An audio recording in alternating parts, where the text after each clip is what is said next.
21,1 km, c'est la distance du semi-marathon et si tu débutes sur la distance, tu dois te poser plein de questions, savoir si tu vas être prêt pour réussir la course. Tu as peut-être déjà fait des 10 km et on va voir ensemble que c'est justement très différent d'une prépa 10 km pour plein de raisons et notamment sur la durée de l'effort. C'est pour la plupart des coureurs entre 1h30 et 2h30 d'effort et entre 15 à 20 000 pas. Donc on va voir ensemble comment s'entraîner correctement pour ton premier semi-marathon.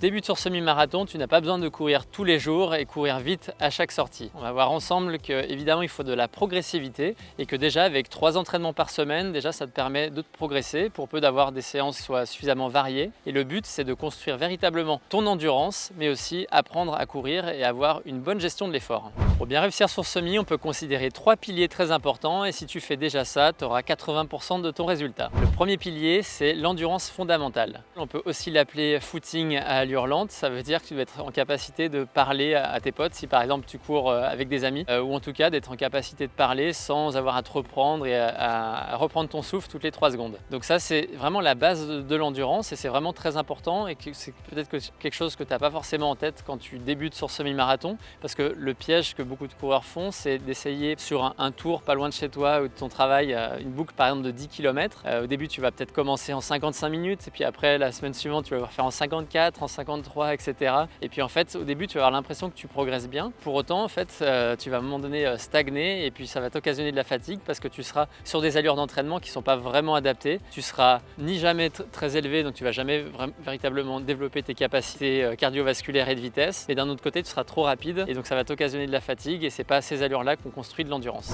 Le palier 2 c'est les sorties longues parce que comme on l'a vu tout à l'heure on a dit que c'était entre 15 et 20 000 pas un semi-marathon et donc il faut apprendre à courir longtemps. Évidemment tu démarres pas tout de suite par une sortie de 2 heures, tu vas plutôt commencer par une première sortie de type 1 heure, puis progressivement au fil des semaines passer à 1h10, 1h20, puis 1h30 et enfin tu peux monter jusqu'à 1h45 voire 2 heures. C'est largement suffisant. Tu n'as pas besoin de faire 21 km à l'entraînement mais déjà si tu fais 15 à 16 km dans une sortie longue c'est déjà beaucoup. Ce qui est important c'est d'avoir un certain volume sur toute la durée de ton plan d'entraînement et déjà si tu as 3 entraînements par semaine tu seras entre 30, 40, peut-être même un peu plus d'entraînements par semaine, ce qui est déjà largement suffisant. Ça te permet de construire progressivement une base d'entraînement et tu vas être a priori de plus en plus à l'aise à partir de 1h15, 1h30. Normalement, tu auras de moins en moins de difficultés à atteindre ces distances et ces durées.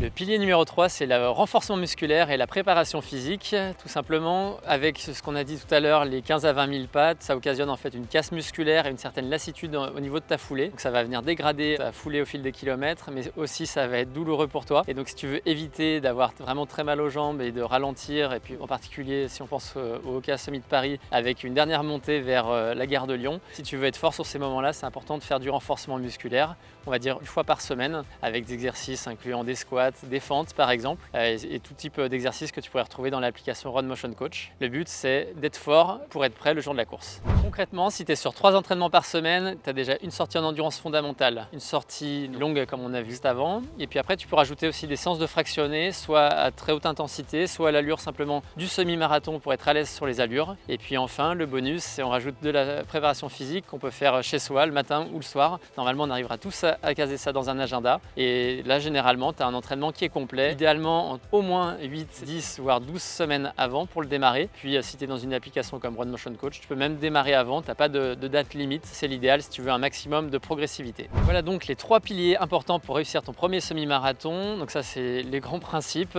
Maintenant, il faut passer au concret, passer à l'action et donc on t'invite simplement à télécharger l'application Run Motion Coach pour retrouver tous ces conseils dans l'application et tout simplement t'indique ton niveau, ton expérience en course à pied, évidemment ton objectif et tu auras un plan d'entraînement qui sera personnalisé pour réussir ta course. Allez, bonne préparation, ciao!